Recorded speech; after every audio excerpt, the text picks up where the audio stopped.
In this video, we're going to take a look at the idea of center of mass. So previously, we looked at the double integral, and we saw that if we let our function f of xy be a continuous function over a closed bounded region R in the xy plane, then the double integral of our function over that region gives us signed value. And we calculated that both in rectangular and polar coordinates. But it was the volume of this three-dimensional object. Our function there gave us the height above the xy plane over the region. So as long as we were above the xy plane, our function gave us a positive height. If we were under the xy plane, our function would have given us a negative height. And so we would have had a negative volume if it was under the xy plane. Well, signed volume is not the only concept that the double integral can tell us about.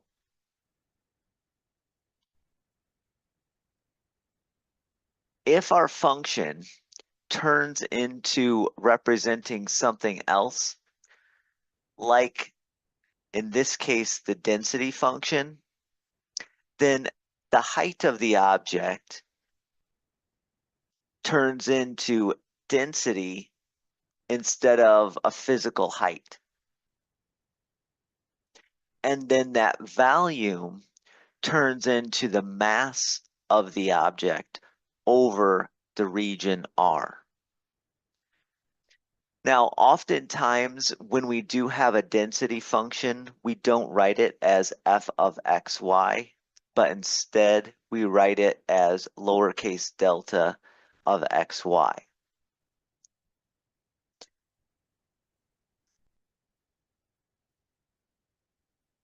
And this brings us to the idea of the center of mass of a planar lamina. So assume that I have an object which is a planar lamina. That means some sort of a flat object. And that flat object is flat over a closed bounded region R in the xy plane. Now, if that object had a constant density, then we could just take the area of that bounded region and multiply it times the density. But if that object has a variable density given by density function delta xy, then the mass of that planar lamina can be calculated by taking the double integral over the region of the density function. So we're doing a double integral over the region. That region is going to be where the planar lamina is sitting, and then of the density function. And we generally think of this planar lamina as being flat, but the density function might be a consequence of maybe various thicknesses of the object over different parts of that region. So it's not as easy as just saying it's completely flat and has different densities. Maybe we have some sort of a plate that's not perfectly flat, but the density function is a continuous density function over this region R. So it could have different thicknesses. This planar lamina could have different thicknesses, which determine that density function. Now, that's the mass of the object. So the total amount essentially that it weighs. Other things we can calculate are moments about the x-axis, the moment about the y-axis, and then the center of mass. So the moment about the x-axis tells basically does the density function times y integrated over the region. Now you might want to say, well, why are we multiplying by y? Y values give you the moment about the x-axis. So if you think about a distance from the x-axis, the distance from the x-axis is going to be the y value. And so we're weighting the density function about the x-axis. So we're weighting this object about the x-axis. The moment about the y-axis, again, we're going to use the x value because the x value gives you the distance away from the y-axis. And then the center of mass, well, that's going to be the moment about the y-axis divided by your mass, comma, the moment about the x-axis divided by the mass.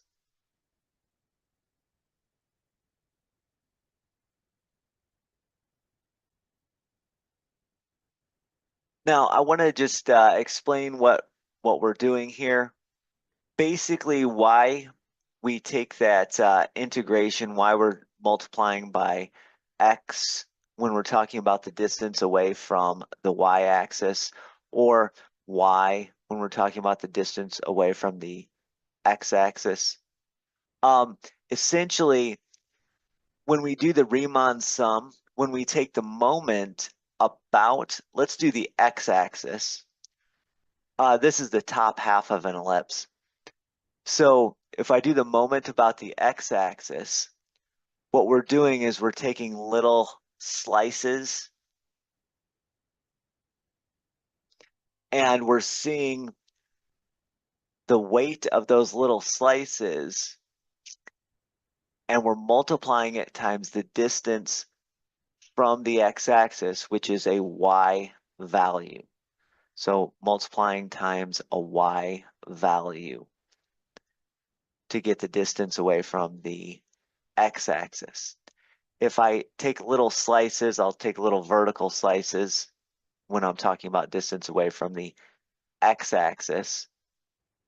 Excuse me, distance away from the y-axis, I'll do vertical slices.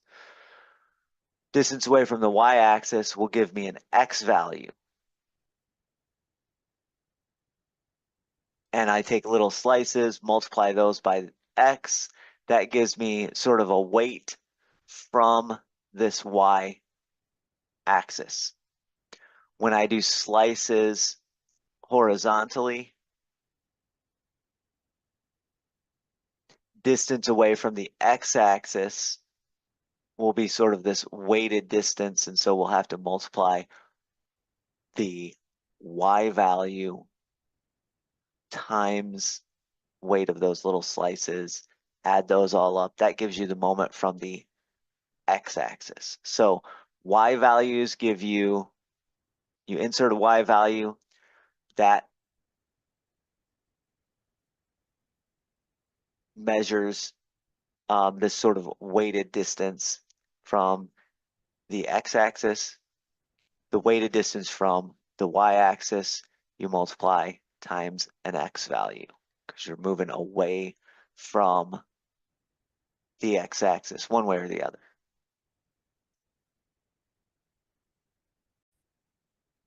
So that's the idea. So this moment about the x-axis, I insert a y in front of my density function. Moment about the y-axis, I insert an x. And because going away from the y-axis is we're talking about x values, I do m sub y over m. And then I do m sub x over m to get the y value for my center of mass, because m sub x is talking about weighted distance, how far in the y direction that's from the x-axis. Okay, obviously our center of mass.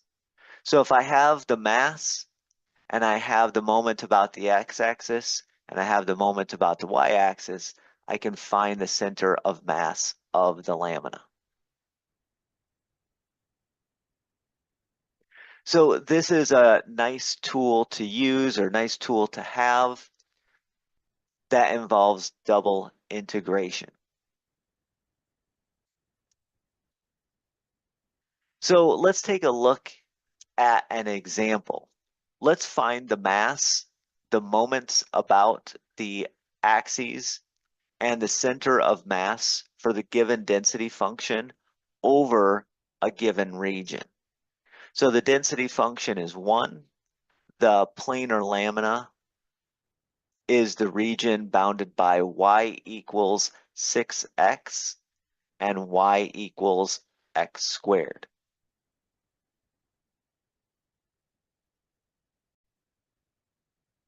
All right, so the first thing I want to do is look at the region that we're dealing with. The only bounded region of y equals x squared and y equals 6x is this bounded region in here, which goes from the point 0, 0 all the way to the point 636. Okay, so that region in there is the bounded region we're talking about. And we're looking for the center of mass of that region with density function 1. So let's do those calculations and see what that becomes. By the way, we can shade this region if we'd like. Oh, no, I did the wrong side. X squared is underneath.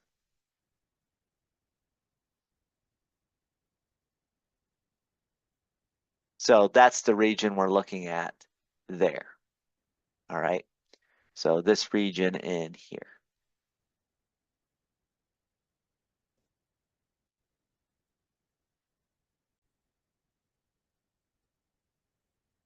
Okay, so we're going to integrate. I'm going to start, I'll use the x values as the outside integration and the y values being the inside integration.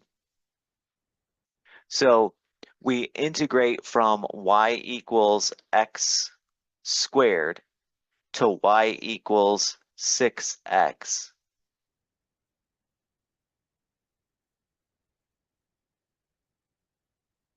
We're going to integrate the density function, which is just 1, with respect to y, and then with respect to x. This one should be fairly straightforward in terms of how to integrate. Oh, I'm sorry, this is the mass. So the mass is integrating over my region. That's what this double integral setup is, from y equals x squared, that's the lower bound, to y equals 6x, that's the upper bound, from x of 0 to x of 6. And when we integrate that, the inside integration becomes, well, when I integrate 1, I just get 1y. Plugging in 6x, I'll get 6x. Plugging in x squared, I'll get x squared. So I'll get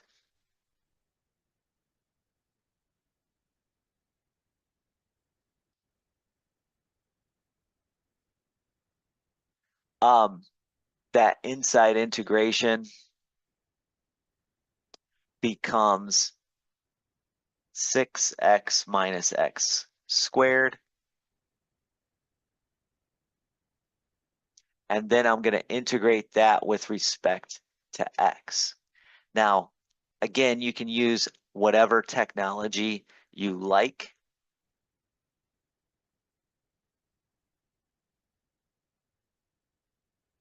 I like using my calculator. So I get a mass of 36, actually. So the mass is 36. Now, in terms of the other integrations, if I wanted to do the moment from the x-axis, then I just multiply that density function by a y. So I get y times 1, which is just y. When I integrate that, that's a little bit trickier.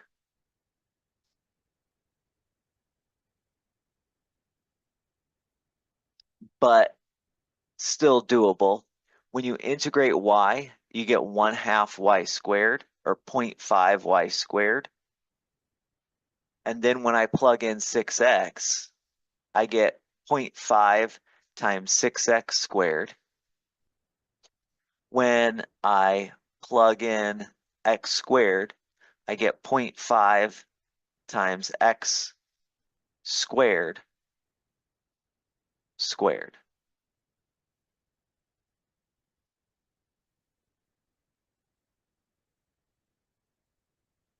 Hopefully that makes sense. This is 1/2 or 0.5 y squared. So you plug in 6x, plug in x squared. That's what you get. And then if you want to, you can use technology once again to integrate.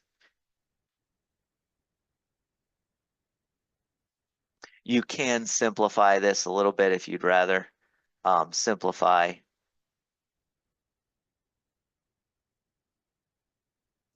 I have not plugged it in, so I'm currently plugging it into my calculator to try to get a quick answer here.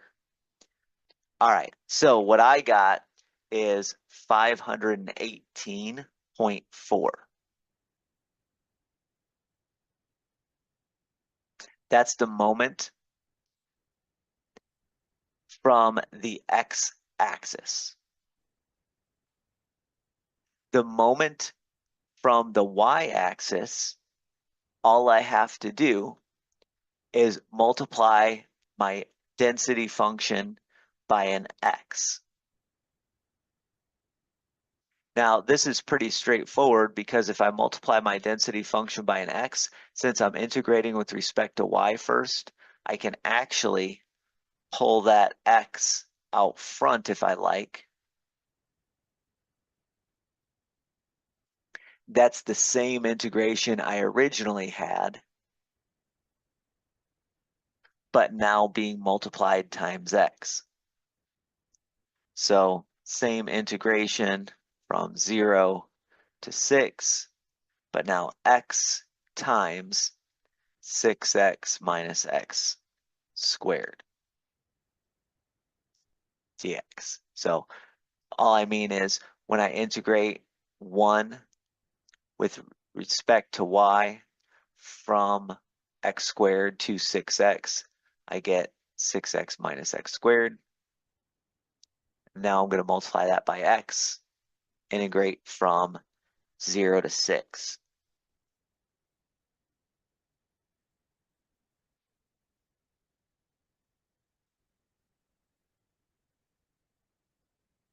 I typed that in and I got 108.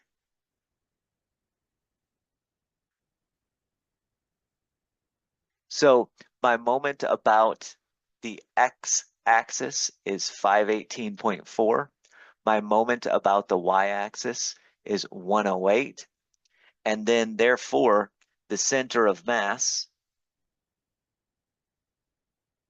I should probably just write that. So my center of mass is going to be the point.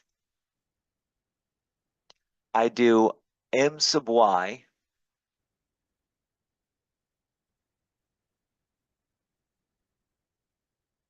divided by m, and then m sub x divided by m.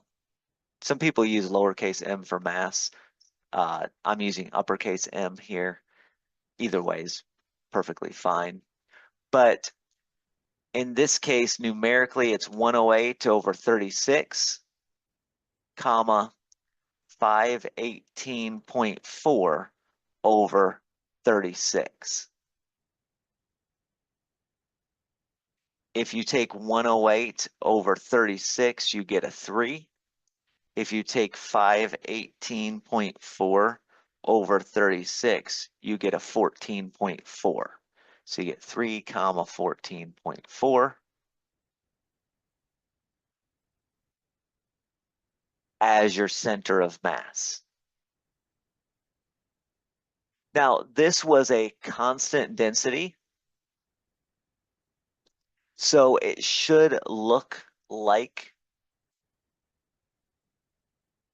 the center of mass. In other words, it should look like this planar lamina balances at the point 3 comma 14.4.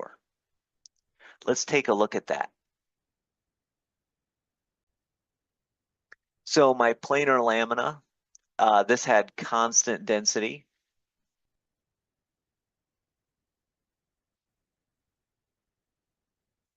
If you put in the point 3, 14.4, what we're saying is if you put your finger there, this plate would balance at that point right there. So if you put your finger there, you could balance this planar lamina on this point here, this green point at 314.4. Okay.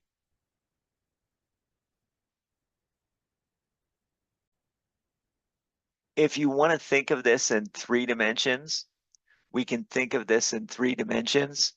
We can take our planar lamina and basically we just take this region and we pretend that it has constant thickness of 1. If you kind of look into the thickness there, it has constant thickness of 1.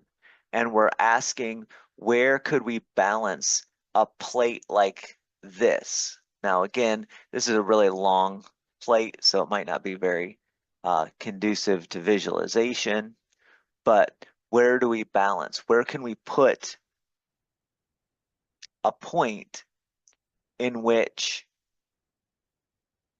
this plate balances at? And if you put a point right at 314.4, pretend that it's the point underneath there, and then we essentially put our finger there. We're saying that we can balance this plate at that point. Again, that point, we have this region with constant density. Again, a lot of times I think of it as constant thickness. Okay, that point's a really big point. It mapped out really big. Let's see if I can make it a little bit smaller. There you go. So there you go. That's that point. Hard to see now that I've made it a little bit smaller, but it's that point there. Here. So put your finger at that point, and this plate, this planar lamina, should be balanced at that value. You can also do it from above. So you put your finger at that point, and that planar lamina would be balanced at that value. So that's the idea of center of mass and calculating center of mass with a given density function. Now, if our density function is not constant, so that planar lamina has maybe varying thicknesses, or it maybe is made of different materials, so it's not a complete constant density the whole time, then we still do the exact same thing. So let's take a density function to be 3x times y squared, and the planar lamina is the region bounded by y equals x, y equals 6, and x equals 0.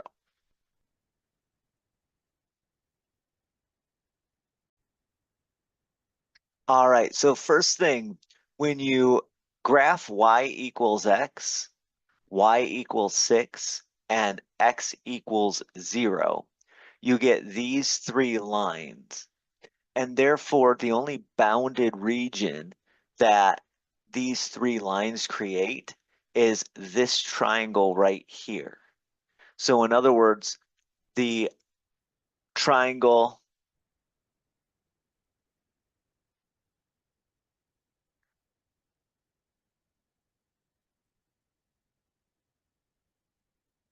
where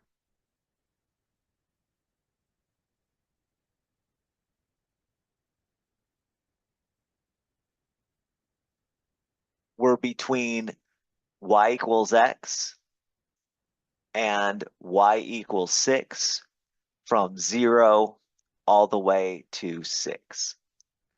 Okay, so this little triangle here, notice that the lower bound is y equals x, the upper bound is y equals 6, and again, we're going to go from x values of 0 to x values of 6.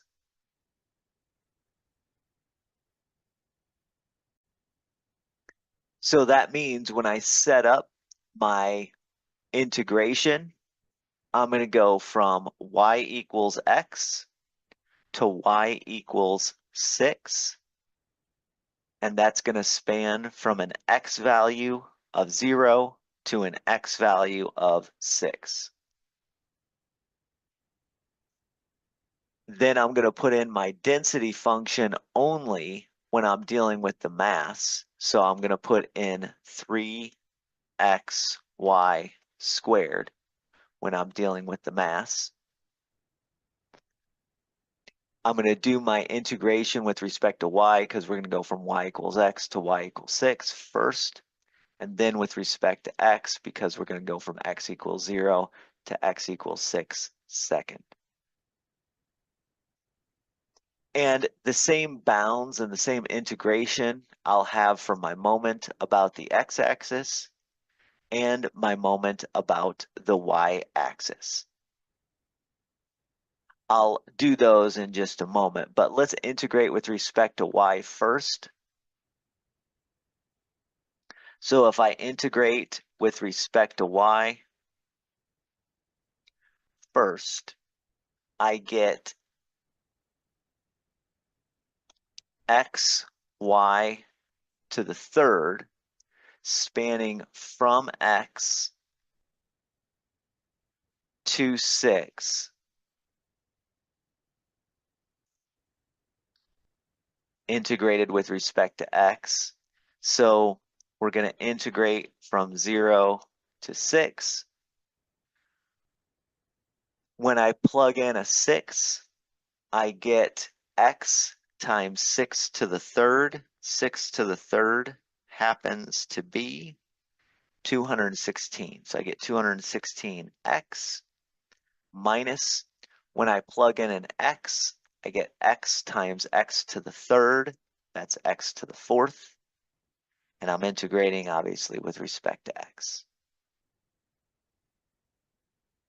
So my mass is going to be that integration, which from integrating from 0 to 6, 216x minus x to the fourth becomes 2332.8. That should look familiar. We've done that one in a previous example. Now, when I take the moment about the x-axis, it's the same region I'm dealing with. So we're going to go from y equals x to y equals 6. X value is going to go from 0 to 6. But now I'm going to multiply by y. The way I always remember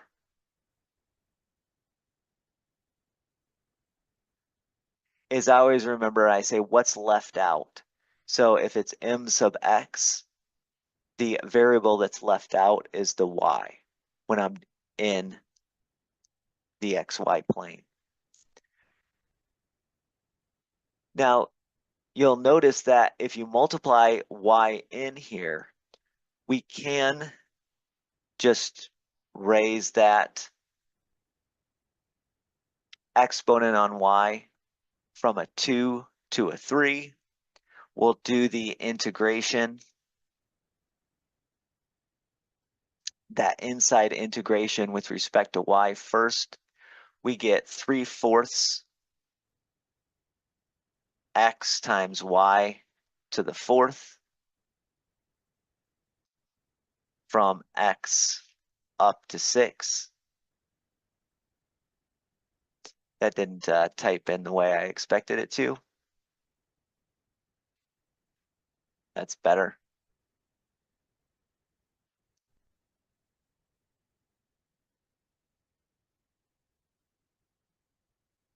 And so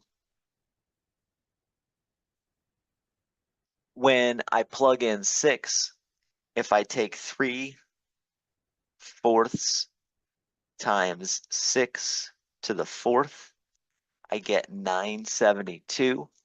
So I get 972 times x when I plug in the 6. And when I plug in x, I get 3/4 times x to the 5th.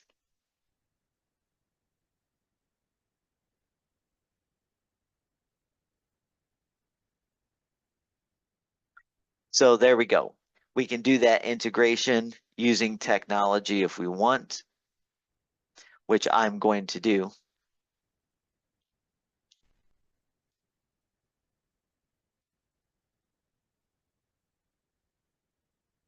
When I did that, I got 11,664.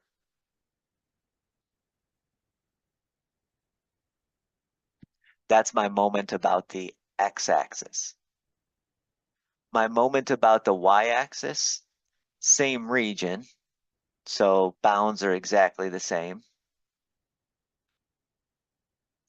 And this is x times 3xy squared, so x times my density function. Again, this is a nice, kind of a nice thing, so to speak, because I can pull the x out and I can integrate from x to 6, 3y squared or 3xy squared, which is exactly what I did here. So if I want to pull this x out of that first integration, since that first integration is done with respect to y, I can do that. And then that first integration just becomes 216x minus x to the 4th because I've already done that. And then I can multiply back in by an x after I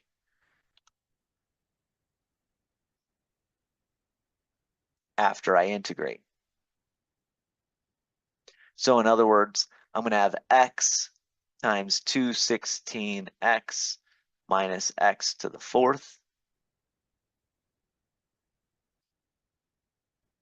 Or after I multiply that x back in, I'll get x squared minus x to the 5th without an x out front.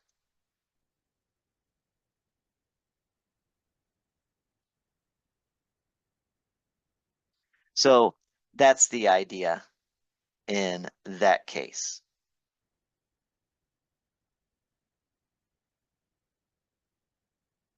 I will use technology once again to compute, and I get 7,776. Okay. So that is what's going on. And that means the center of mass is going to be numerically 7776 divided by 2332.8, comma, 11664 divided by 2332.8.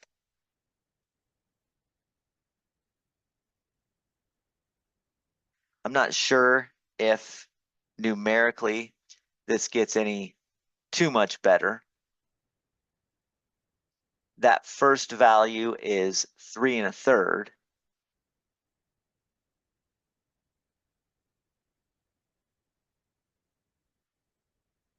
That second value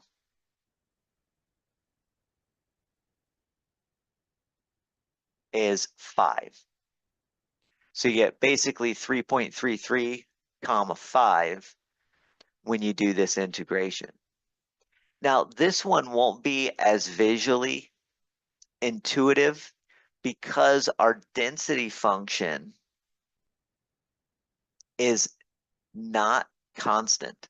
So if you look at this in 2 dimensions, it might not look like we balance there, but at balance at this center of mass, but it's because we're dealing with a density function that was not a constant. So let me explain what I mean by that.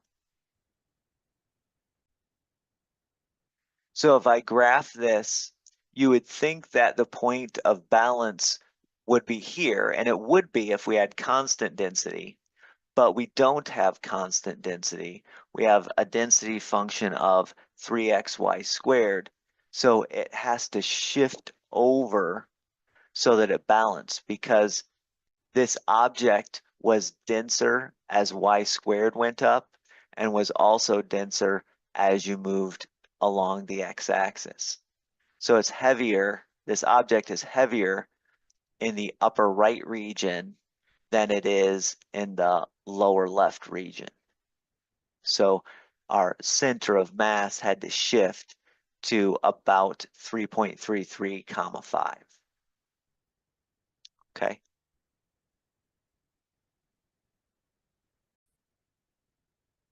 This one's going to be really hard to see graphically, but basically what's going on is we have, think about density is giving you sort of a thickness of an object.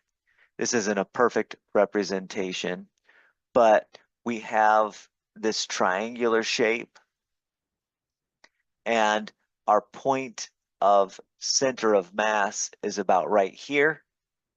Let's actually make that point just a slightly bigger. So our center of mass is about right here. And the reason it's scooted over is because if you look above this region, the thicker parts are to the right as you move. And as you move, the thinner parts are over here in the lower left corner. Now it gets really, really steep here, so I'm not going to draw the whole thing, but that's the idea. So center of mass is right in that spot there, all right, because of the way that it gets either thicker or denser as you move towards the right. You can visualize it as thickness or you can visualize it as density. So this object is denser over here than it is over here, so the center of mass gets pulled towards the denser part.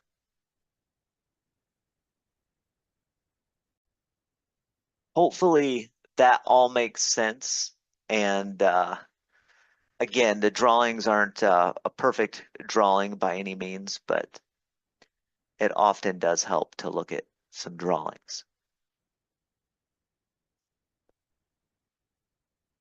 Um, let's do this. Let's find the mass, moments about the axes in the center of mass for this density function over the planar lamina given by the rectangular region with bounds, x bounds from 0 to 3 and y bounds from 2 to 4.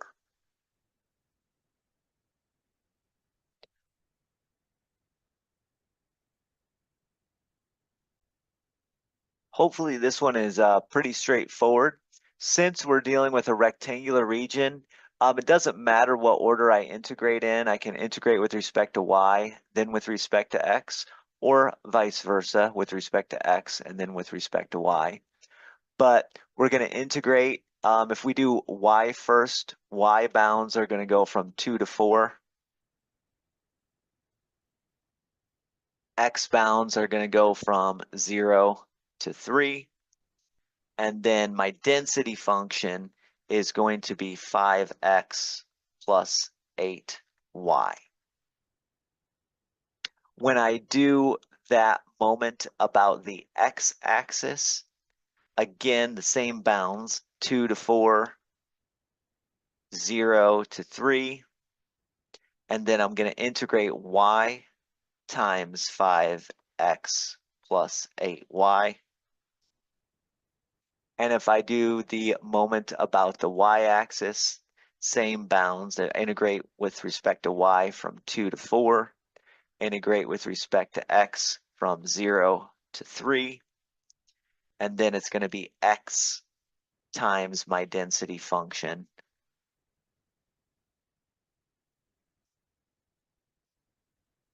like that. Now with this, I can use technology a lot to help me. If I'm integrating with respect to y, 5x is a constant, and then integrating 8y from 2 to 4, I can utilize my calculator to do that. So I can do a lot of the tricks and tips that I've dealt with previously. Basically, when you integrate 5x from 2 to 4 with respect to y, that's basically like integrating just 5 from 2 to 4 with respect to y. So you're going to get essentially 5 times 4 minus 2, which gives you 10, and you get 10x. So I'm trying to do this as quickly as possible so that we don't waste tons of time or do anything like that. But 5x is a constant with respect to y. So if I integrate 5x from 2 to 4, I end up getting 10x. If I integrate 8y from 2 to 4 with respect to y, I end up getting a 48. So I get 10x plus 48 integrated with respect to x from 0 to 3. And then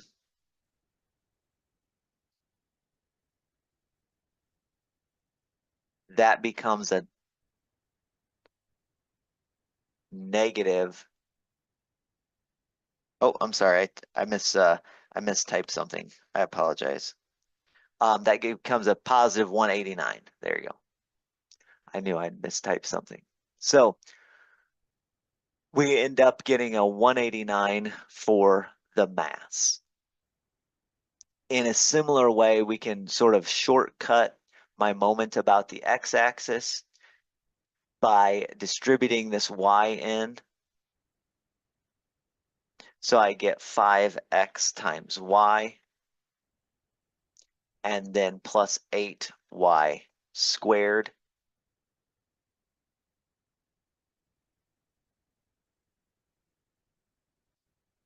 if I integrate from 2 to 4, 5xy, then with respect to y, the 5 and the x are constants, so they can be brought out front and then multiplied back in at the end.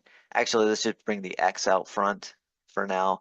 Integrate 5y from 2 to 4.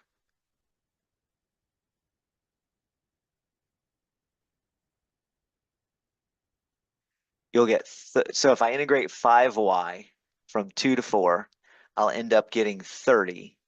And then I multiply the x back in. So I end up getting 30x for this first component here, this first term integration. For the second term's integration, I would integrate from 2 to 4, 8y squared, and I end up getting 149.3 repeating, which is 149 and a third. You could also call that 448 over 3. Doesn't matter if you want to put that as 149 and a third or 448 over 3. But that's what you get when you integrate 8y squared from 2 to 4 with respect to y.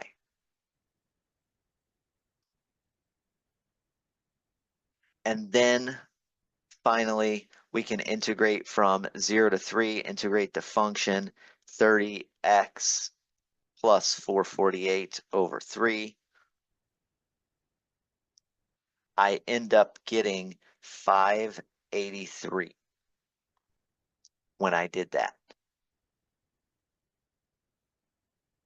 In a similar way, we can distribute this x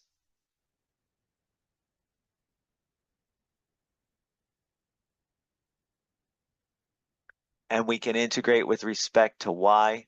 Now, if I integrate 5x squared with respect to y from 4 to 2, I end up getting 10x squared.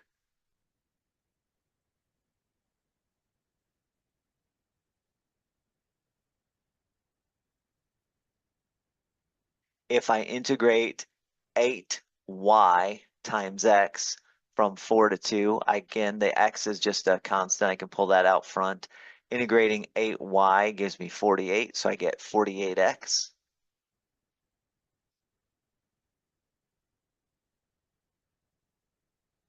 And so I can use technology, integrate from 0 to 3, 10x squared plus 48 times x with respect to x gives me 306.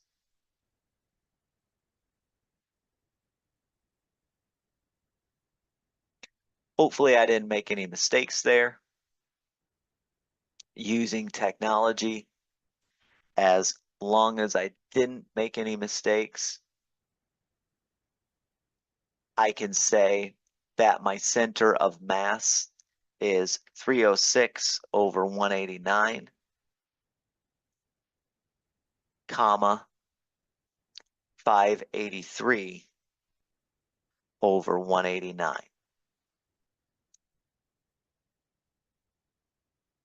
All right. Those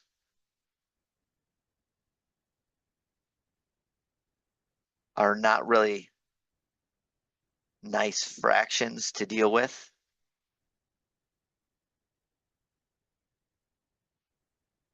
but that's okay. That's what they are. So you get approximately 1.62 for this first one, about 1.62. And for the second one, you get about 3.08.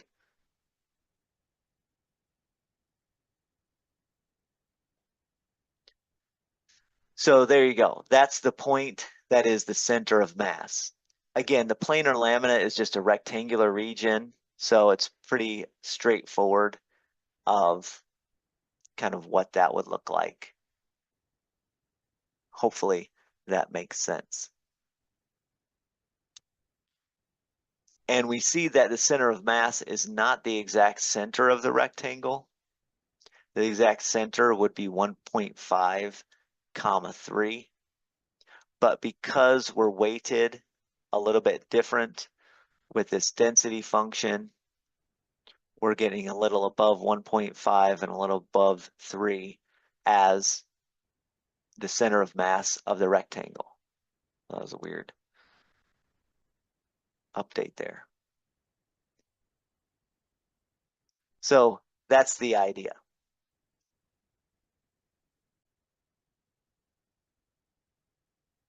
Let's do another example here. So example 4 says my density function is going to be 3x, and the planar lamina is the inside of the circle centered at the origin of radius 5.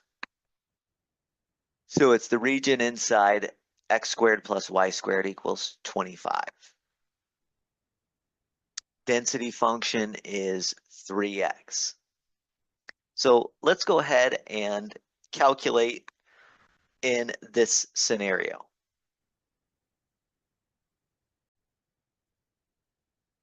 All right, so I have a density function of 3x, and planar lamina is the inside of the circle x squared plus y squared equals 25. Now, because our region is a circle centered at the origin, my thought is that if I use polar coordinates, this might go a little bit easier, because the circle of inside of the circle of radius 5, I can integrate from r of 0 to 5 and from theta of 0 to 2 pi in polar coordinates if I'm willing to do that. But I do have to be conscious that my definition, we have our delta of xy integrated with respect to a over whatever region we're integrating.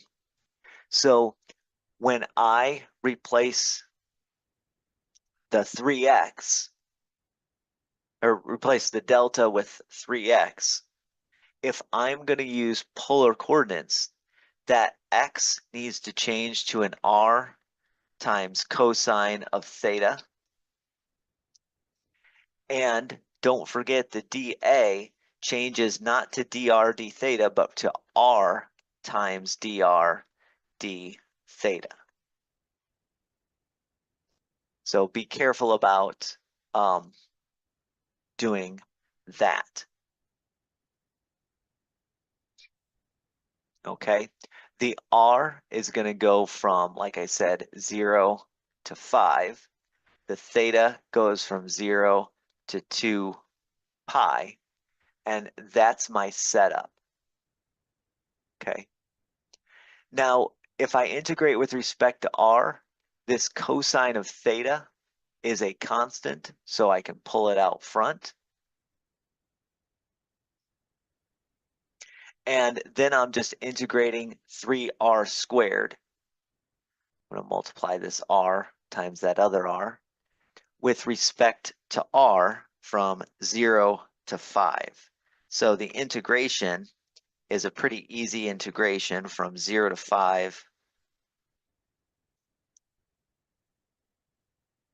3 times r squared dr. And so I get 125. Again, this cosine of theta I'm thinking is a constant, so I'm pulling it out front. And so what I end up with is an integration from 0 to 2 pi of 125 times the cosine of theta. And then obviously it's with respect to theta. That's something I can type in as well. 0 to 2 pi, integrating 125 cosine theta. As always, make sure you're in radian mode when we're dealing with calculus and trig functions. You want to be in radians. And what I get is a mass of 0. Now, that may seem weird, but remember our density function was 3x. So if you think about the region inside the circle and your density function being 3x, some of that circle is going to have negative density. Some of that circle is going to have positive density. Obviously, in real life, would you ever get a negative density? Maybe not.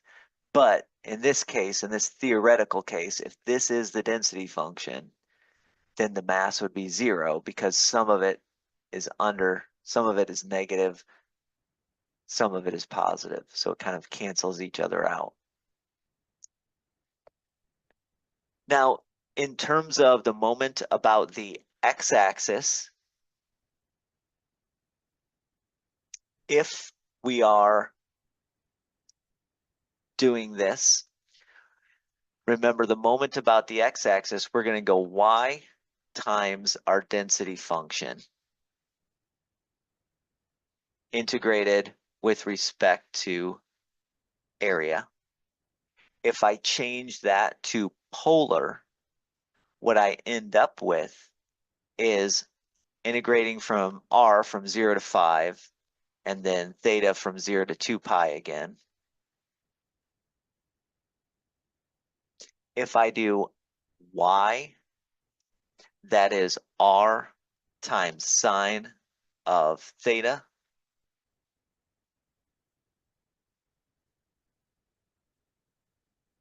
times 3x, so times 3, I'll put the 3 out front.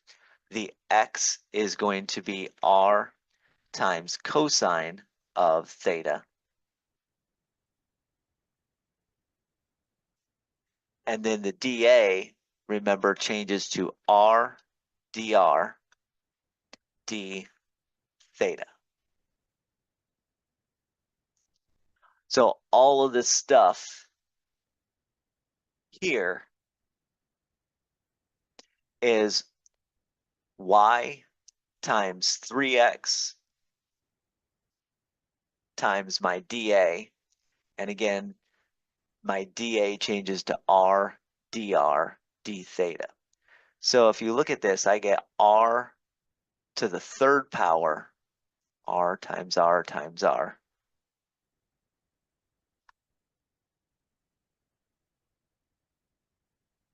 times 3. So 3r cubed times sine theta cosine theta, integrated from 0 to 5, and then integrated from 0 to 2 pi. That we can deal with if you integrate from 0 to 5, 3r cubed with respect to r, you get 468. Let me write this down.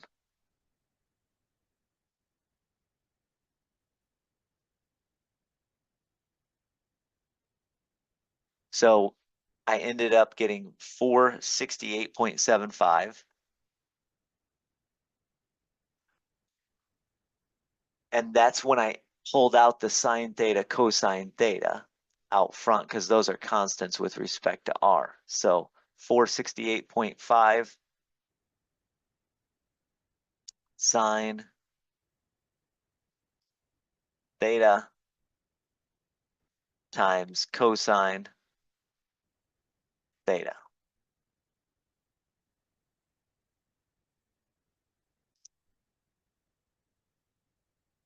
And again, we're going to do that with respect to theta. Let me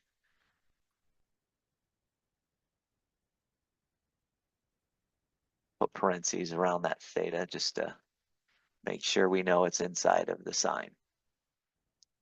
This is something I can calculate. If you do calculate that when you integrate from 0 to 2 pi, sine theta times cosine theta times that constant of 468.75, you get 0 once again.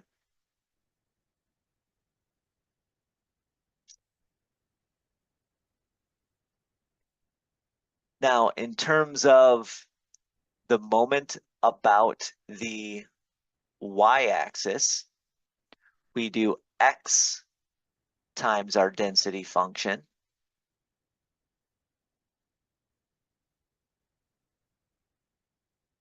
And that's going to turn into, well, x times x, that's going to be r cosine theta times r cosine theta. We end up getting a 3r squared times cosine squared of theta.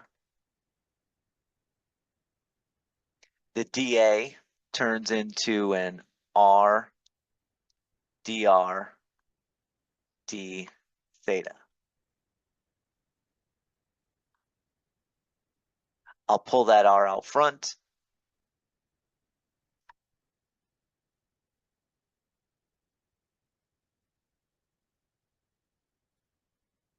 Make that as simple as I can, integrating from 0 to 5, and then integrating from 0 to 2 pi, 0 to 5 with respect to r, 0 to 2 pi with respect to theta.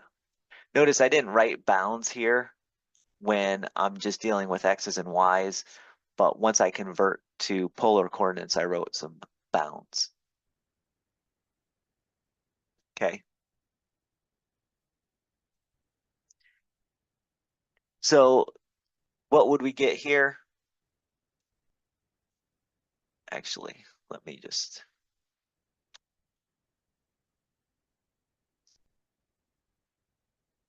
we're going to be integrating from 0 to 2 pi. When I integrate 3r cubed with respect to r, I get that 468.75 again. And then I get a cosine squared of theta. I'm going to be integrating this with respect to theta. Okay.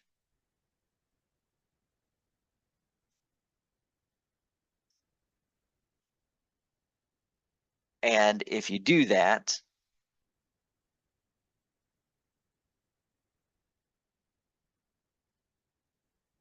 you end up getting exactly pi. Now, I know I went through every single step here, and you might say, well, there's easier ways to see that this mass is 0. There's easier ways to see that the moment about the x-axis is 0. There's probably not any easier way to say the moment about the y-axis is 0. But, so I went through longhand all of this, is what I'm saying. This density function could never exist in real life because part of it has negative density, right? If you use negative x values, you get negative density. And that really throws my mass off. And you kind of see what's going to happen with the center of mass now. The center of mass should be, in theory, pi divided by 0, comma 0 divided by 0. Well, pi divided by 0 is undefined, and 0 divided by 0 is an indeterminate form. So in this case, the center of mass is actually undefined. And the reason it's undefined is because we're saying that this object has no mass, or a mass of 0. So obviously this would not be a problem that you would end up with in the real world or anything like that because of the weirdness of this density function over this region. This density function over this region gave me some places with negative densities, and therefore, and the mass turned out to be 0. And that screwed up the whole center of mass thing. So center of mass in this case would be undefined because of the weirdness of that density function. Now, even though it's a weird density function, you can in fact still calculate these things. You can calculate the m, you can calculate the m sub x, the m sub y. All of that still can be calculated. It's just the center of mass is undefined.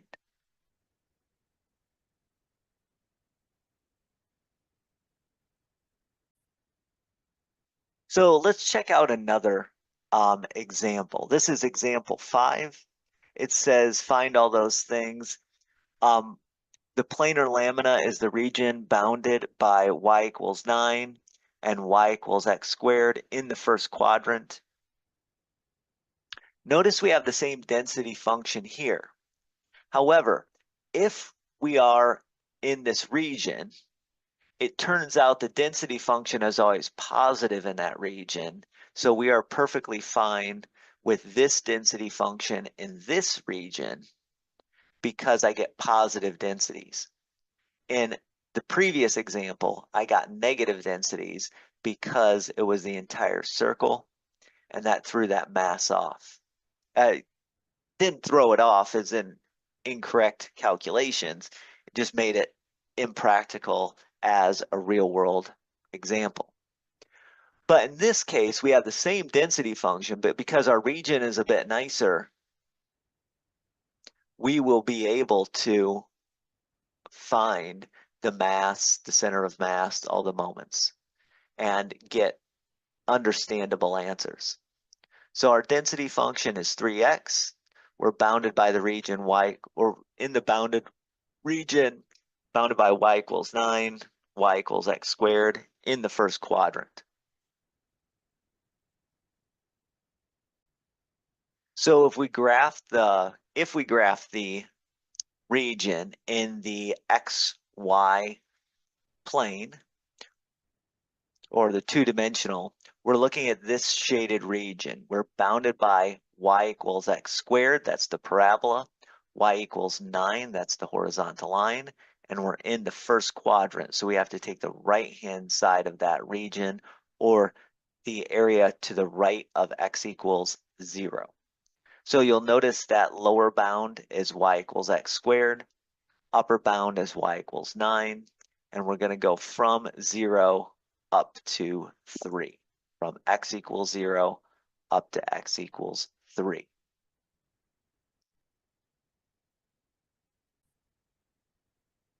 So when I go to calculate my mass, easiest calculations probably are going to be the rectangular. I'm going to integrate with respect to y first and then integrate with respect to x. My density function is 3x, and then my region bounds from y. I go from y equals x squared up to y equals 9. And then my x value goes from 0 to 3. That's going to be the exact same thing on my moment about the x-axis, except that when I integrate with respect to y and then with respect to x, I don't just integrate the density function, I integrate the density function times y, but the bounds will be the same. It'll be x squared up to 9, and then 0 up to 3.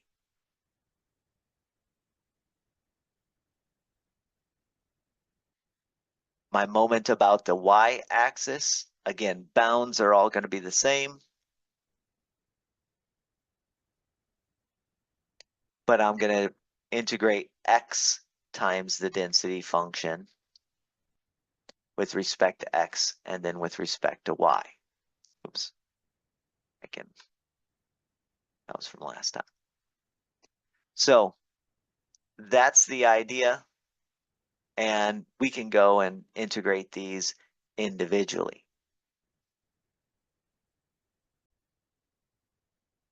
I'm going to try to do these very quickly as I can.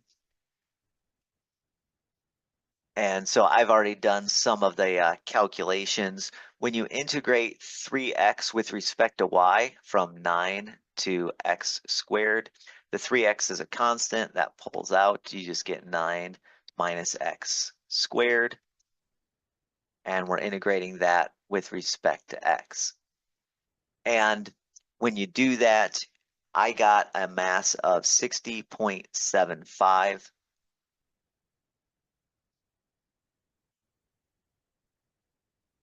When I integrate y times 3x from 9 to x squared, integrate the y, you get 1/2 y squared, plug in the 9, plug in the x squared. What you end up with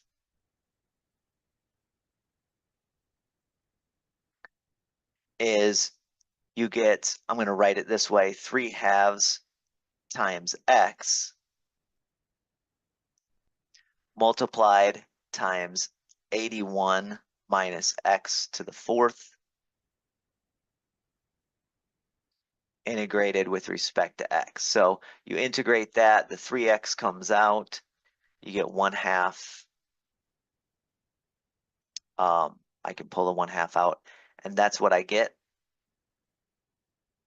When I integrate that with respect to x, I ended up getting 364.5.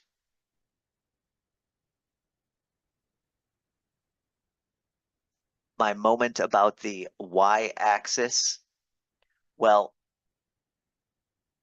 when I integrate the inside piece,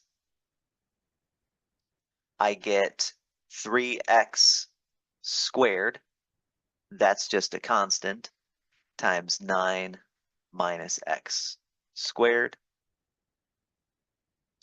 integrated with respect to x,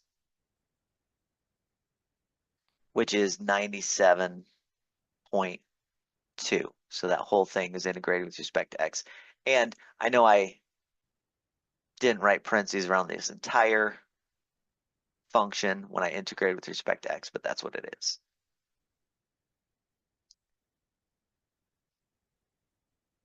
So numerically, that gives us a center of mass at 97.2 divided by 60.75, comma, 364.5 over 60.75.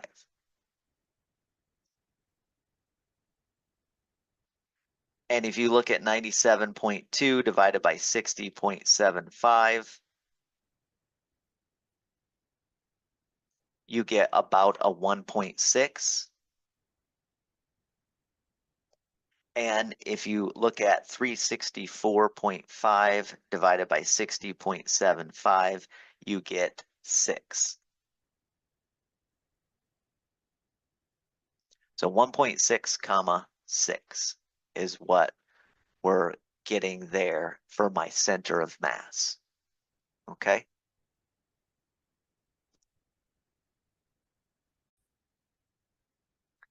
And just as a visual, that's the point right here on this planar lamina of varying density. Okay, so we get this point, this green point here. That was my center of mass.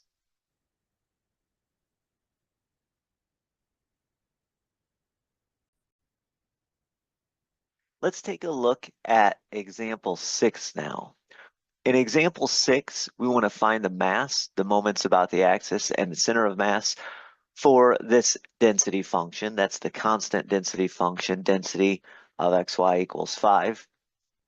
And the planar lamina that we're going to find the center of mass for is the annulus, which is, remember, the ring, whose outer radius is 5 and whose inner radius is 3.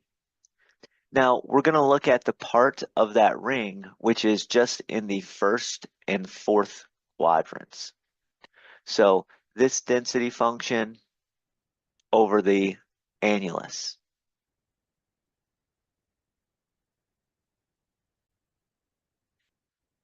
Now, if you look at where we're looking at, I have two parts of the circles in the first and fourth quadrants, so the right-hand side of the y-axis. And the portion that's in red but not in blue is the portion that we're looking at. So it's this region here that's red but not blue. I couldn't graph this in one thing with eliminating the blue, but I could do it in these contrasting colors. So it's this part of the circle. Now, if you think about this, this would be very difficult to do in rectangular coordinates, but in polar coordinates, notice that the R is going from 3 to 5, and we're going all the way from essentially an angle of negative pi over 2 to a positive pi over 2. So if we're willing to use polar coordinates, we can do this integration.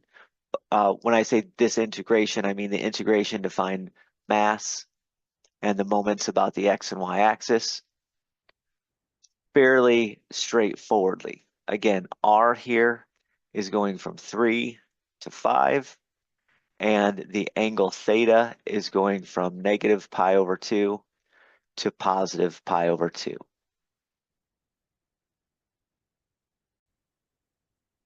So let's go ahead and do this one. Let's do the calculations. Like I said, as far as the region goes, R is between 3 and 5, and theta is between negative pi over 2 and positive pi over 2.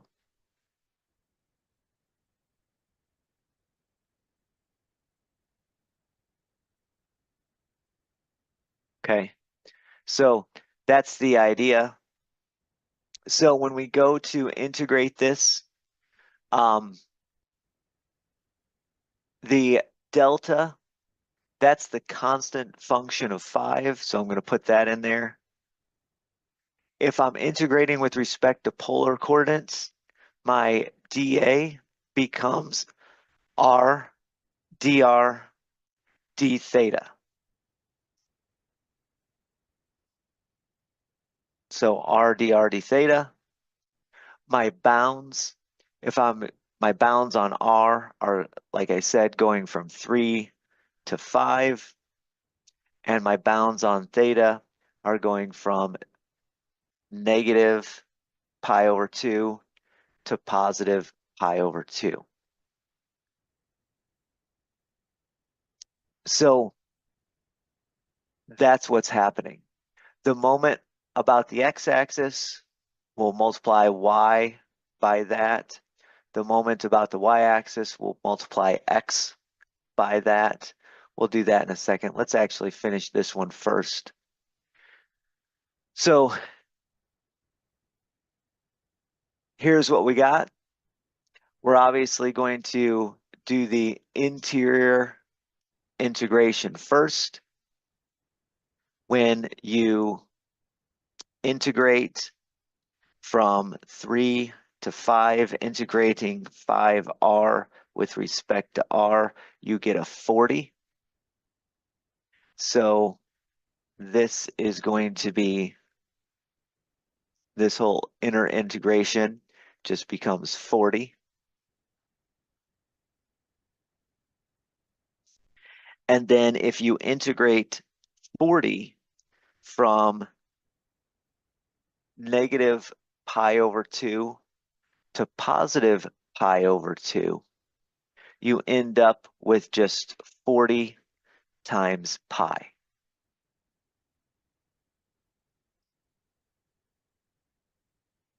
Now, that's the mass of this object with density function constant of 5. The moment about the x-axis is going to look very similar, except we need to add a y in front. Remember, if we're dealing with polar coordinates, a y can be input as r times sine of theta.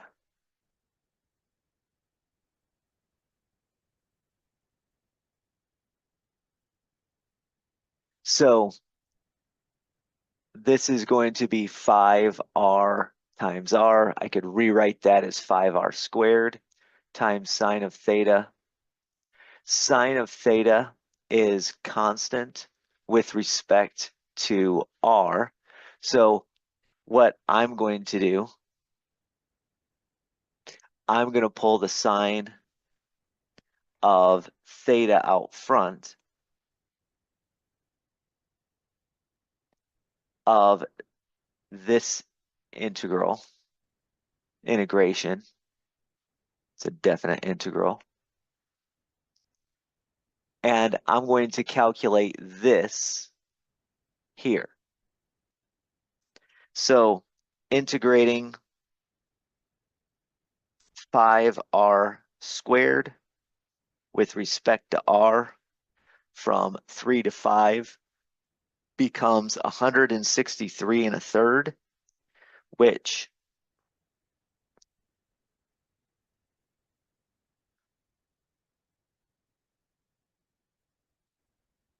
as a fraction is 490 over 3. And then I have sine theta out front that I have to multiply by.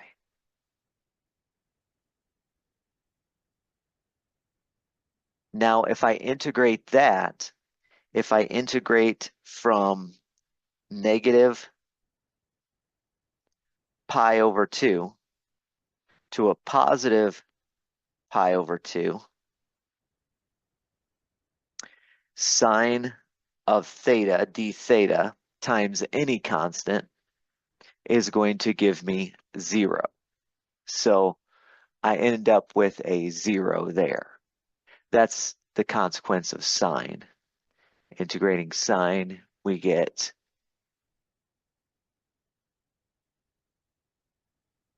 negative cosine, and plugging in pi over 2, plugging in a negative pi over 2, go to give me 0. Cosine of pi over 2 and cosine of negative pi over 2 give me 0. So I get 0 for that integration. So the moment about the x-axis is 0.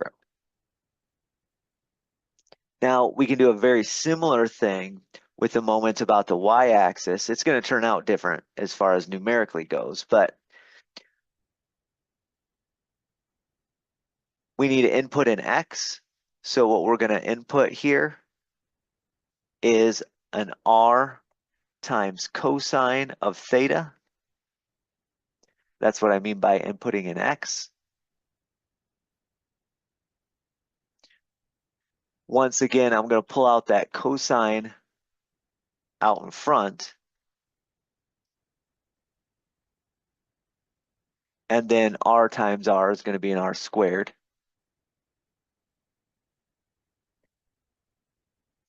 Cosine is just a constant with respect to r. And then I will do that integration, that inner integration.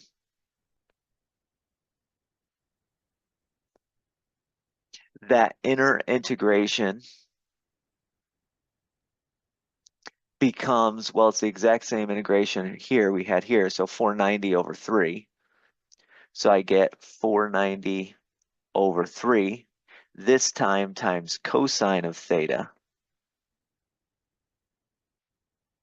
And it turns out if you integrate 490 over 3 times cosine of theta, you're going to get 490 over 3 times 2. So you get 980 over 3 as your moment about the y-axis. Now we're ready to plug everything in. To get my center of mass is going to be, well, 980 over 3 divided by 40 pi. That is the x value. And the y value is going to be 0 over 40 pi.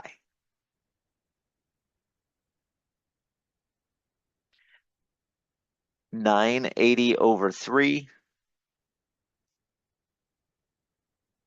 divided by 40 pi is like 8 and 1/6 divided by pi, if I want to simplify that.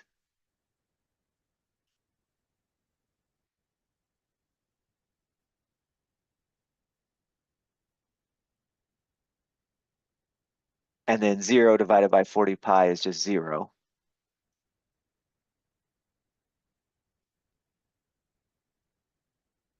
By the way, 8 and 1/6 divided by pi, that's right about 2.60 rounded to 2 decimal places, comma 0. So that's my center of mass of this annulus with constant density function of 5. That constant density function is nice because when you actually look at how we're going to balance this, it looks like it balances sort of in the middle. Let me take a look at what I mean by that. Let's take a look. So again, the red part that is not the blue is my annulus.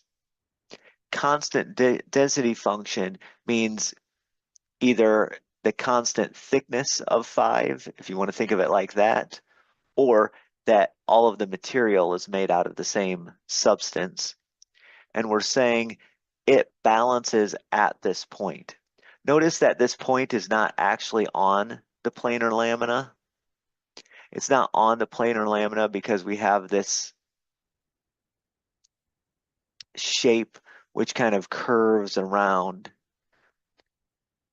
And in order to balance this top side with the bottom side, we actually need to put our balancing point in the middle, going top and bottom, going in the y direction. But the middle has been cut out, so the balancing point's not actually on the planar lamina in this case. But it does look like it balances. Obviously, if we put our finger there and then sort of attach strings to this object, then we could balance it at that point. But that's the idea.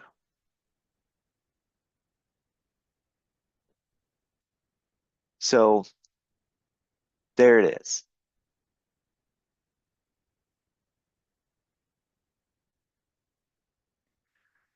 So that example showed how we can use polar coordinates to find the mass moments about the axes and the center of mass for specific planar lamina whose density function is a constant of 5. Let's do one more example. Here we have example 7. We want to find the mass, the moments about the axes, and the center of mass. Given this density function is 10xy, and the planar lamina is going to be the triangle with corners of 2, 0, 0, 2, and 4, 2. Now, since we're using a triangle, we will probably be in rectangular coordinates when we do the integrations. So we'll do that. But here we have a triangle, and we're given the corners of the triangle, the 3 corners of the triangle at 2, 0, 0, 2, 4, 2.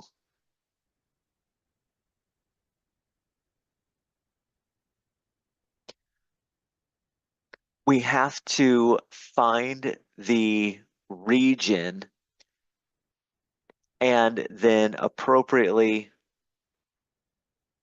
set up our integration. So here are the 3 points of the triangle.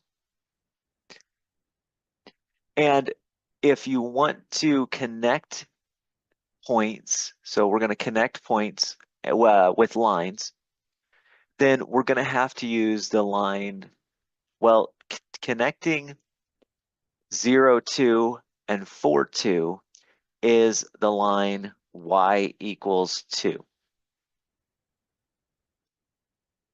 Connecting the point 0, 2 and 2, 0 is the line y equals negative 1x, or just negative x, plus 2. And connecting the point 2, 0 with the point 4, 2 is going to be the line y equals x minus 2. So that interior of this triangle is the region we are looking at. Now, depending on how we want to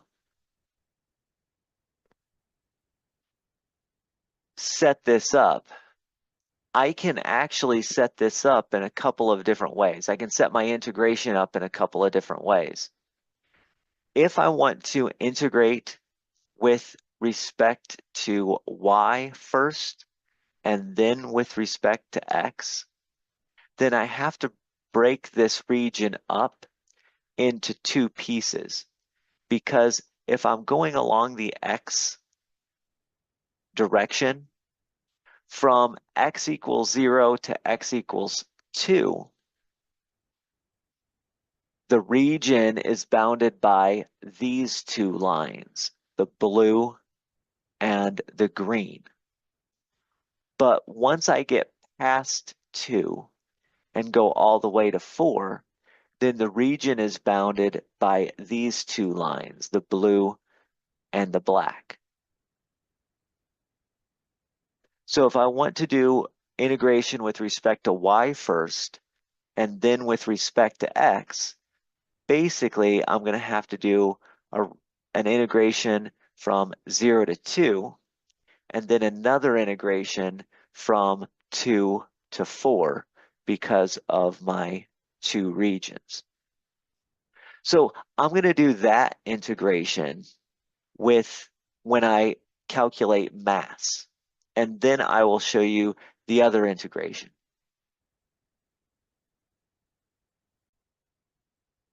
Before I do that, let me just shade those 2 regions here. So now I've just shaded these 2 regions that I'm talking about.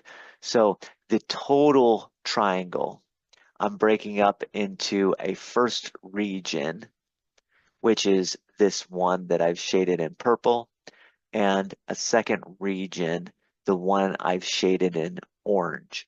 So the first region is the one between y equals 2 and y equals negative x plus 2.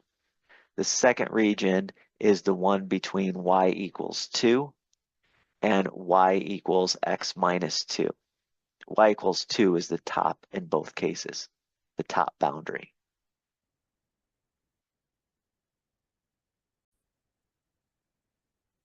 So let's go ahead and look at that. Again, remember our density function is 10xy.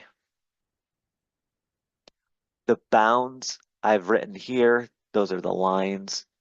And what we're doing is we're splitting up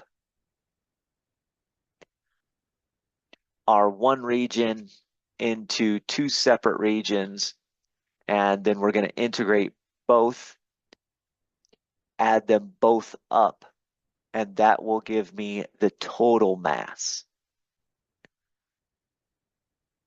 So let's go ahead and do that. The first region, the x value is going to go from 0 to 2.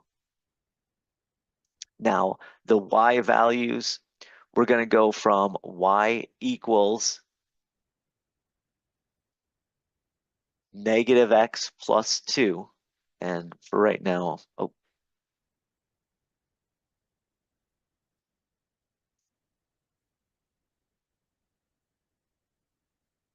so we're going to go from y equals negative x plus 2 up to y equals 2. My density function is 10xy, and I'm integrating with respect to y first, and then with respect to x. We're going to do a very similar thing on the second region. This R2, let's just do that then. This R2, this is the region where x is going from 2 to 4, and in that region, our upper bound is y equals 2, and our lower bound is y equals x minus 2.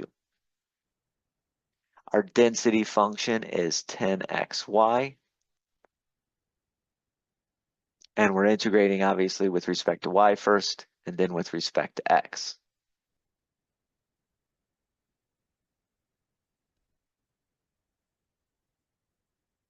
So we have two integrations that are happening here. Now let me do the calculations. They're pretty straightforward. We're integrating with respect to y. This x is just a constant, so integrating with respect to y, I get y squared over 2. 10 over 2 is 5, so I get 5y squared. I plug in this piece. I plug in this piece. And what you're going to get is an integration from 0 to 2 done with respect to x of,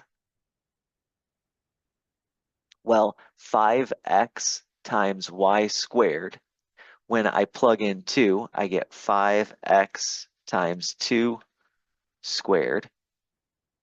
When I plug in negative x plus 2, I get 5x times negative x plus 2 squared. And that's all integrated with respect to x. In my other integration, we're going to be integrating from 2 to 4. Again, this is the same antiderivative of 5xy squared. When I plug in 2, I get 5x times 2 squared.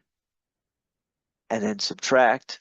When I plug in x minus 2, I get 5x times x minus 2 squared. Again, that's all integrated with respect to x.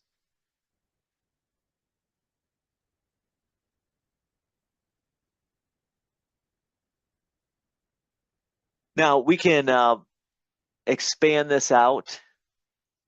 If we wanted to, we could simplify this thing inside here, or we could, if you want, just use technology. This is a integration from 0 to 2 of 5x times 2 squared minus 5x times negative x plus 2 squared. And that first piece gave me a 33 and 1/3. That first integration. We can do the same thing with the second integration. We're going to integrate from 2 to 4, 5x times 2 squared minus 5x times, in parentheses, x minus 2 squared. And I ended up getting a 73 and 1/3. So the total mass here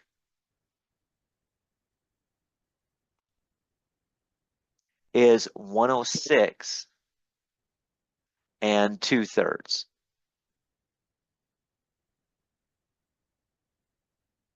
Now, that was a lot of integration, obviously, to do,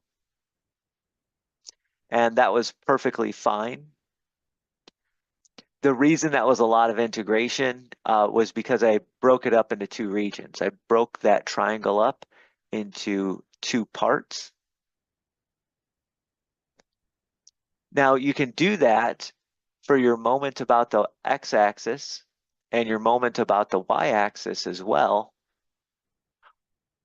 Or we could actually integrate in another way.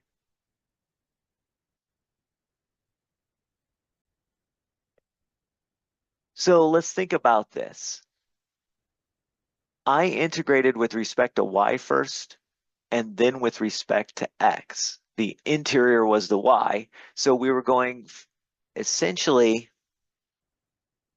first, we were looking at a bound on top of the region compared to a bound on the bottom of the region. And that switched halfway through the region, which line was on the bottom switched halfway through the region.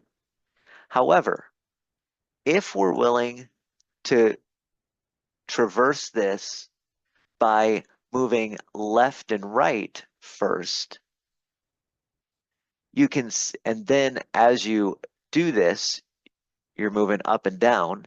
In other words, I'm integrating with respect to x first, and then integrating with respect to y. You'll notice that the y bounds go from 0 up to 2, and the x bounds go from this line, y equals negative x plus 2, all the way to this other line, y equals x minus 2. So if we're willing to do that, if we're willing to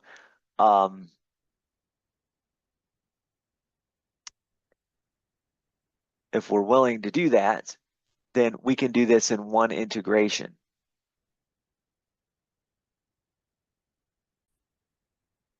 And we can do this single integration to give us either the mass or the moment about the y-axis or the moment about the x-axis.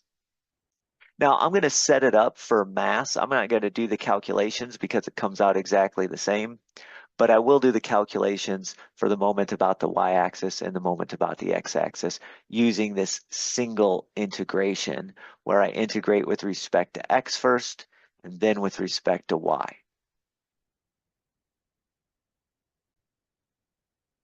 So before we do the actual integration, because we're going to be integrating with respect to x first, we have to change these bounding equations.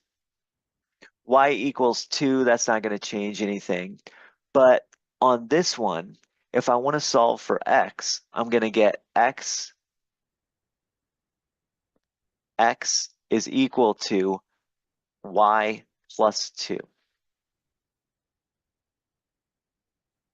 And if I'm going to solve for x here, I would just add x to both sides and then subtract y from both sides. I would end up with x is equal to negative y plus 2. Again, these are the exact same equations, just solve for x instead of solve for y. Okay.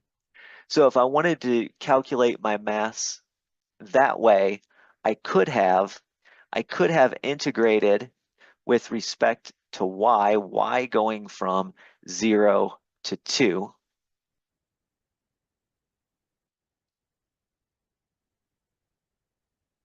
And then in the interior, my x, now we have to be careful about this. Which of the lines is the lower bound and which one is the upper bound?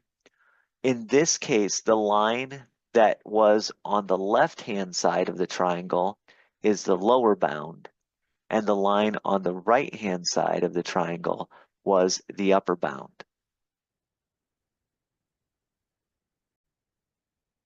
In other words, this line is the lower bound. That's the line y equals negative x plus 2. This line is the upper bound. That is y equals positive x minus 2.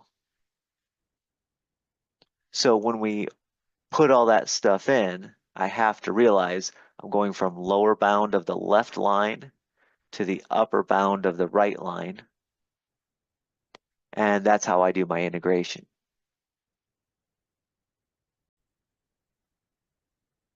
So the left line is y equals negative x plus 2. When we solve that for x, that is x equals negative y plus 2.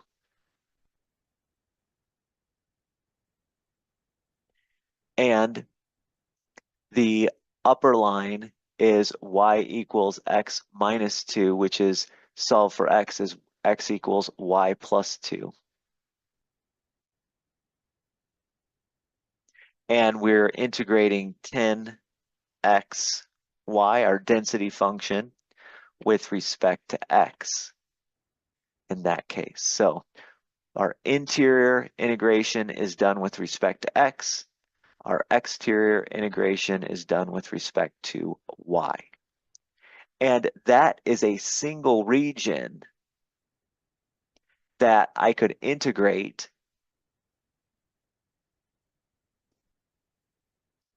and I would end up again with 106 and 2/3.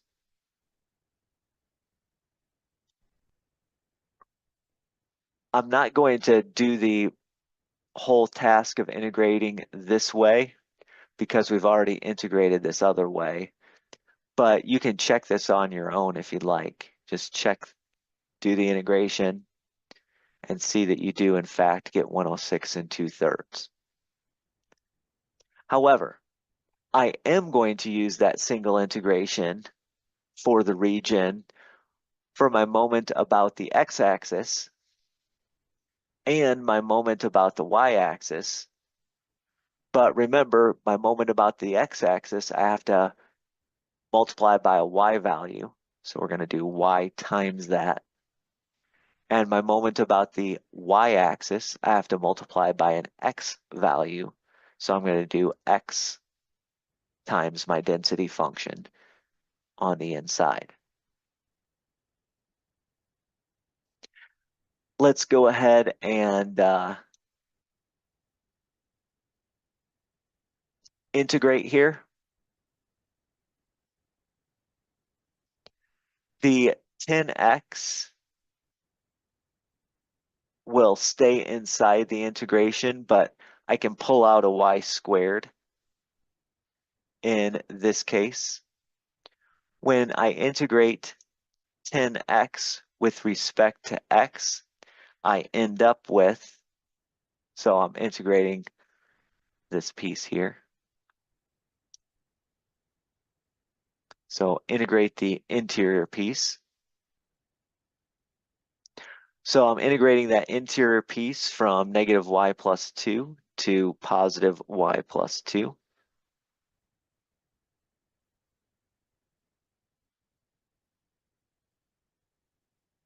Integration of 10x with respect to x is going to be 5x squared. I will plug in a y plus 2, plug in a negative y plus 2. So I end up with 5x squared. And instead of x, I will plug in a y plus 2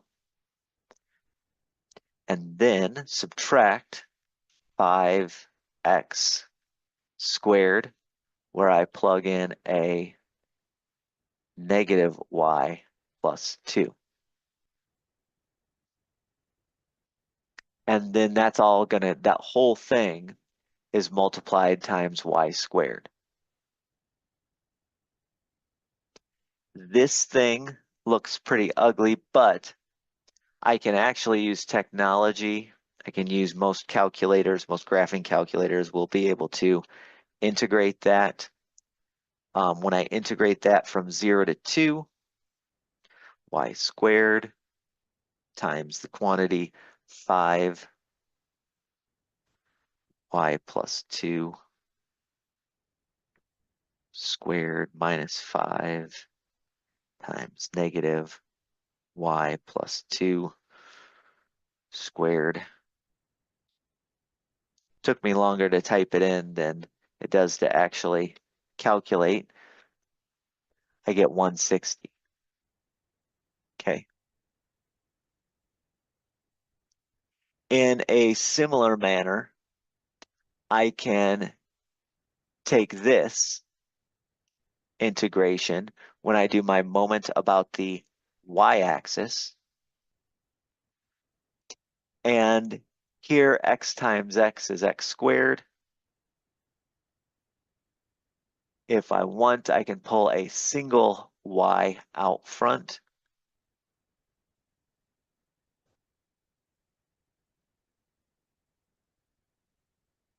My interior integration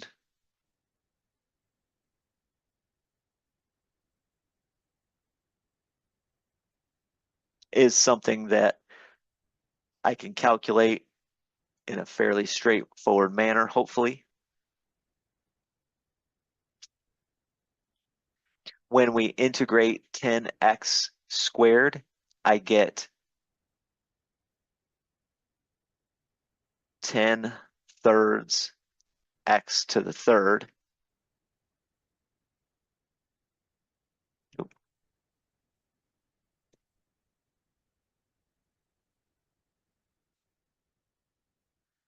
I'll plug in a y plus 2 and then plug in a negative y plus 2.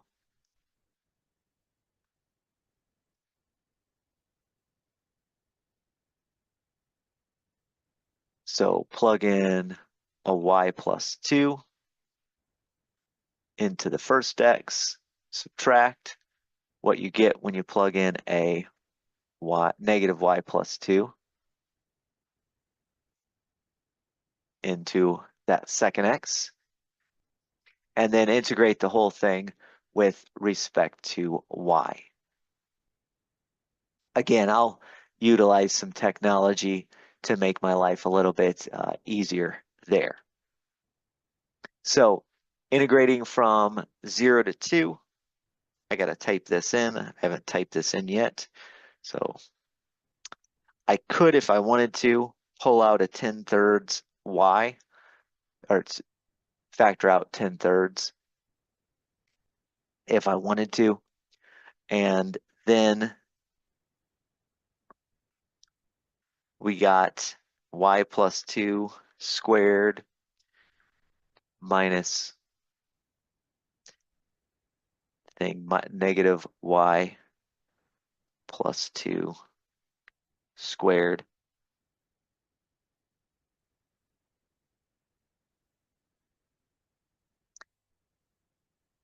And I ended up with 70. Oh, I apologize. I mistyped something. I said squared. I meant to the third power.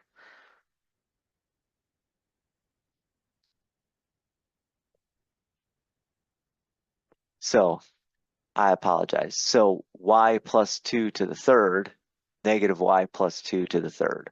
I wrote the right thing down on paper, but said the wrong thing. So I get 256. So there you are. 106 and 2/3 is the mass. Moment about the x-axis is 160. Moment about the y-axis is 256. That means when we take and find the center of mass, it's 256 divided by 106 and 2/3. My moment about, or excuse me, the y value of the center of mass is 160 over 106 and 2/3.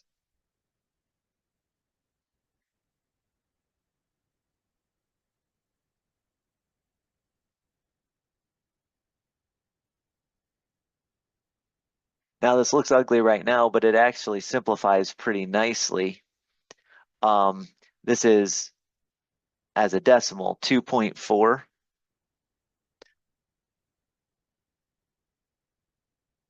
And then 1.5. So 2.4 comma 1.5 gives me the center of mass.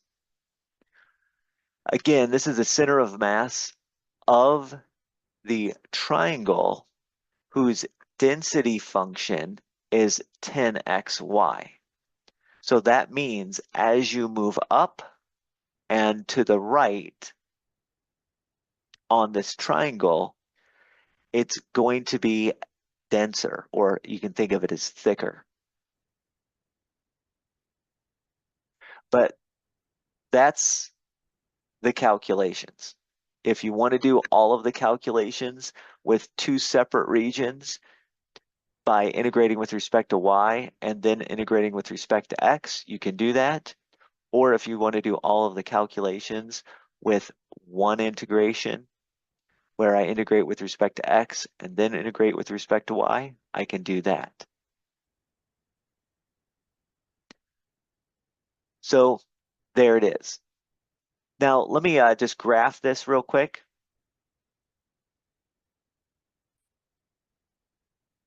This is saying that the center of mass is this point right here, this purple point that I've graphed, which again should make sense. We'd say it looks to me like the center of this region, the balancing point, if this had constant density, would be at like 2 and then a little above 1. But because we don't have constant density, because this is more dense over here, our center of mass has been pulled to the right and up a little bit.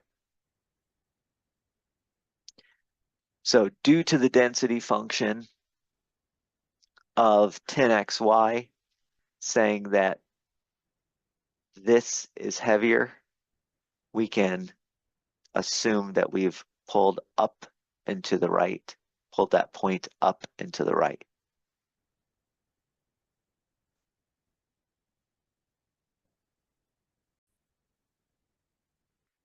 Let's try to give a three-dimensional understanding of this. Now, if I were to have put the density function as 10xy, then it gets really, really steep.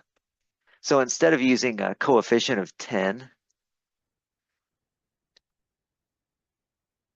which would be super off the charts, what I'm going to do is I'm going to use a coefficient of a different number just so we can see it a little bit easier.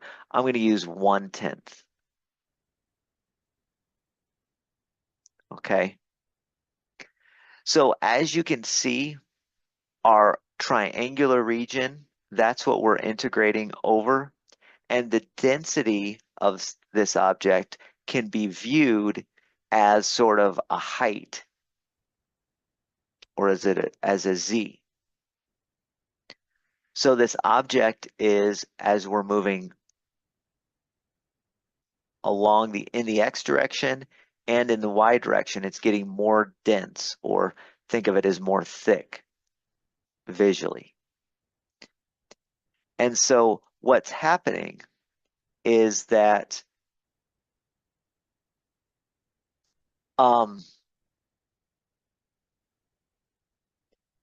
this upper right side of the triangle is going to add more weight, and this lower left side of that triangle is going to add less weight, if you want to think of it like that.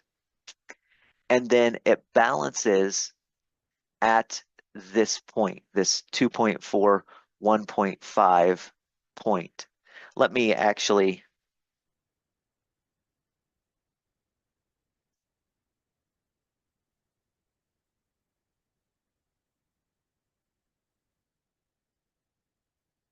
let me put the same point on the top as well.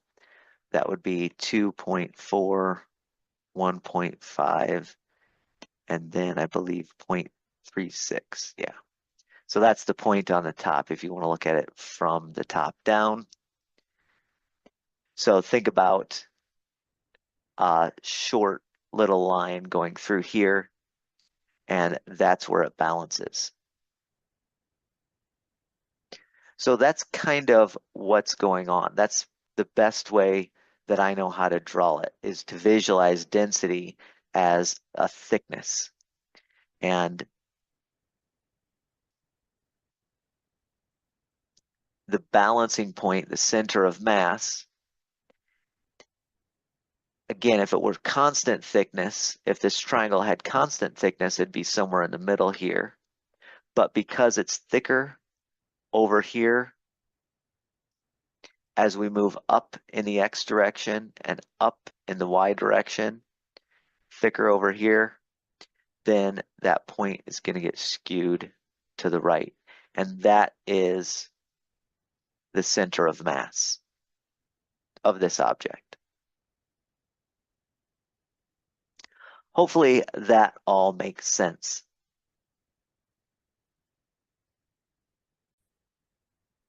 So that's the last example we'll do in this video.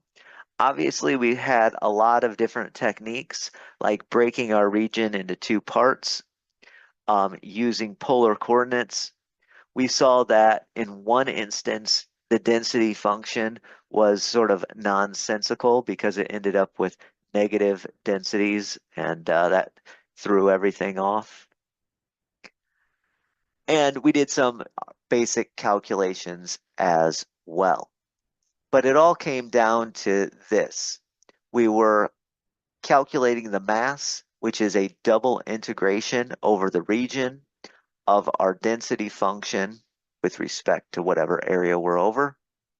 And then the moment about the x-axis was the double integration of y times the density function. The moment about the y-axis was the double integration of x times our density function. The moment about the y-axis divided by mass gives me my x value for the center of mass. Remember, how far you are away from the y-axis gives you an x value. And the moment about the x-axis divided by your mass gives the y coordinate for your center of mass of that planar lamina.